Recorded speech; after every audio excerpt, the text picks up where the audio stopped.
రాష్ట్ర deputy CM Janasena party అధినేత కొనిదెల పవన్ కళ్యాణ్ జన్మదిన వేడుకల సందర్భంగా రాజంపేట జనసేన పార్టీ పార్లమెంట్ సమన్వయకర్త అధికారి కృష్ణ ఆధ్వర్యంలో సిద్ధవటం కమ్యూనిటీ వైద్యశాలలో ఉన్న రోగులకు దుస్తులు పండ్లు పంపిణీ కార్యక్రమం నిర్వహించి ర్యాలీగా జనసేన పార్టీ కార్యకర్తలు వీర మహిళలు బస్టాండు కూడల్లో భారీ కేక్ కట్ చేసి సంబరాలు జరుపుకున్నారు. ఈ సందర్భంగా జనసేన పార్టీ నేత కృష్ణ మాట్లాడుతూ పవన్ కళ్యాణ్ పై విమర్శలు చేసిన పార్టీలు డిపాజిట్ కోల్పోయి ప్రతిపక్ష హోదా కూడా దక్కలేదని, పవన్ కళ్యాణ్ అనే వ్యక్తి ఒక మహోన్నతమైన శక్తి అని, అలాంటి వ్యక్తిపై విమర్శలు చేసిన వ్యక్తులు జైలు పాలవుతున్నారని, ఇకనైనా బుద్ధి తెచ్చుకొని రాష్ట్ర అభివృద్ధి కోసం కృషి చేయాలన్నారు.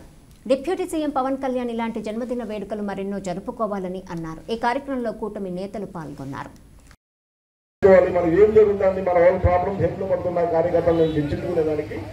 అంటే లిమిటెడ్ గా లీడర్స్ మాత్రమే ఇన్వైట్ చేసి అయినా కూడా అక్కడ ఎంత జనాలు వచ్చినారంటే లోపలికి వాళ్ళు 10,000 నుంచి 12,000 మంది సిట్టింగ్ పెట్టింది.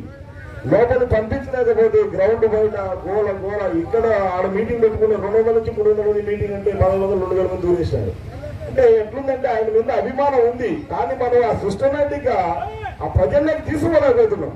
దాన్ని తీసుకుపోవాలా, ఆయన తీసుకుపోయి ఆయన గొప్ప లీడర్ను మనం తయారు చేస్తే మన ఆంధ్రప్రదేశ్ బాగుపడుతుంది. మంచి వ్యక్తి, ఇటువంటి వ్యక్తిని ఇంతవరకు నా 30 సంవత్సరాల రాజకీయ చరిత్రను ఎప్పుడు చూడలేదు. అందుకోసమే నేను కూడా ఆయనకు ఒక భక్తుని అయిపోయిన. వాస్తవంగా చెప్పాలంటే మా వెంకటేశ్వర స్వామి మా ఇంటి దేవుడు. వెంకటేశ్వర స్వామి పేరు కంటే ముందు మన పవన్ కళ్యాణ్ గారి పేరు ఎందుకు చెప్తున్నానంటే 10 మందికి ఉపయోగపడే వ్యక్తి కాబట్టి.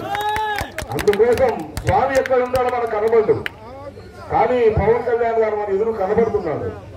ఎందుకంటే ఆయన దగ్గర నుండి చూస్తున్నాం కాబట్టి నిజంగా ఆయన అప్పులు చేసి ఆస్తులు తాకట్టులు పెట్టి ఆస్తులు అన్ని పార్టీలు నడుపుతున్నాడు. అటువంటి గొప్ప వ్యక్తి మీరు ఎప్పుడు చూసిండరు, చూడబోరు కూడా. అందుకోసం మనం అంతా పవన్ కళ్యాణ్ గారికి మనం అండదండలుగా ఉండాలి, ఆయన కూడా మనకు అండదండలుగా ఉంటాడు.